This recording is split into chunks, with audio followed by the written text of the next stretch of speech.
बेटी की विदाई में ये 4 वस्तु कभी भी भूल से भी नहीं देना चाहिए। देखो, आप लोग घर में अपनी बेटी का जब शादी करते हैं, विदाई करते हैं, तो इस समय माता पिता को लगता है कि हम क्या क्या प्रदान करें।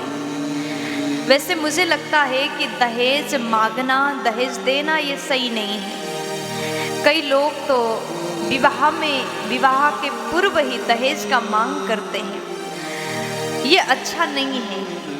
आप चाहे कितने अमीर हो जाएं, दहेज देने का नियम मत बनाइए। अमीर व्यक्ति अपने शौक पूरे करने के लिए दहेज देते हैं, लेकिन गरीब व्यक्ति मजबूर हो जाते हैं और दहेज के कारण वो बहुत ज़्यादा पीड़ित हो जाते हैं, दुखी हो जाते हैं। अपने जमीन, खेत सब कुछ बेचना पड़ जाता है, तब जाकर के दहेज दे सकते हैं। दहेज का प्रथा अच्छा नहीं है।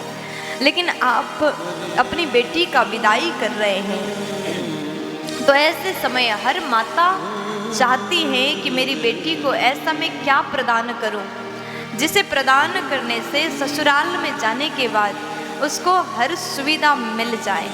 माँ जो होती है अपने बेटी की सुविधा के हिसाब से सब कुछ रख करके भेजना चाहती है। लेकिन देने के क्रम में कई बार हमसे ऐसे गलतियां हो जाते हैं, ऐसे वस्तु प्रदान कर देते हैं ससुराल में जाकर के, जिन वस्तु को पाने के बाद, जिन वस्तु को मायके से ले जाने के बाद ससुराल में बेटी दुखी रहती है, रोती रहती है।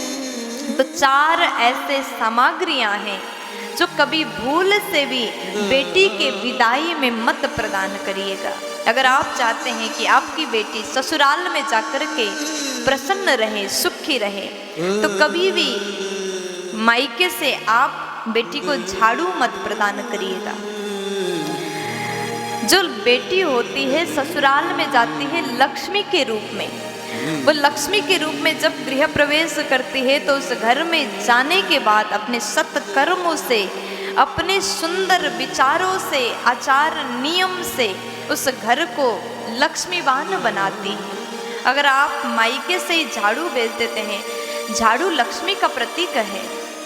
अगर आप झाड़ू प्रदान करते हैं तो बेटी के साथ साथ आपके घर की लक्ष्मी भी चली जाती है। इसलिए झाड़ू मत भेजिए। दूसरे नंबर में मैं आपको निवेदन करूं, कभी भी सुई मत भेजिए। कुछ माताएं भावुक होती है, अगर ससुराल में जाकर के मेरी बेटी को कुछ सिलना पड़ा तो वहाँ जाकर के किससे मंगाएंगे, क्या होगा, क्या करेंगे, ये भाव से माताएं सुई धागा रख देती। धागा का नियम नहीं है, लेकिन सुई जो है, सुई मत भेजिए। तीखा पदार्थ, तीखा वस्तु है, सुई तीक्ष्ण होता है।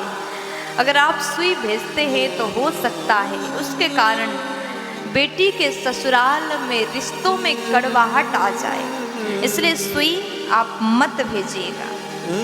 तीसरे नंबर में आटा चालने वाला चलनी, वो भी मत भेजिए। चलनी में छेद होता है, अगर आप भेजते हैं तो वहाँ जाने के बाद रिश्ते में खटास पैदा हो सकता है। हर माताओं को चाहिए इन बातों का ध्यान रखें, ताकि आपकी बेटी ससुराल जाकर के बड़े आसानी से, बड़े आराम से, प्रेम से रह सके, उसके जीवन में किसी भी प्रकार के दुख ना आए। चौथे नंबर में सबसे बड़ी बात मैं आपको बताऊं, अचार की बरनी। कई बार बेटियां जब अपने मायके से, केवल शादी के बाद विदाई में ही नहीं, कभी भी आपकी बेटी मायके आए तो घर पहुंचाते टाइम, ससुराल भेजते टाइम ये चीज़ मत भेजिए। अचार अगर आप भेजते हैं तो अचार में नमक होता है, नमकीन होता है नमक। वो ले जाने के बाद, अचार ले जाने के बाद जिस प्रकार अचार खट्टा होता है, उसी प्रकार रिश्तों में खटास पैदा हो सकता है। इसलिए कभी भी अचार भी मत भेजिए। कई बार सासें भी ऐसी होती है, अरे तुम्हारी मम्मी जो है, बहू को कहते तुम्हारी माँ बढ़िया अचार बनाती, एक डिब्बा लेकर के आ जाओ। न सास को कभी ऐसा बोलना चाहिए, न माँ को अचार भेजना चाहिए। 4 चीज़ें भूल से भी आप अपनी बेटी के घर में, ससुराल में मत पहुँचाए। पहला झाड़ू, सुई, छलनी और अचार की बरनी भूल से भी मत भेजना। प्यार से बोलो राधे राधे।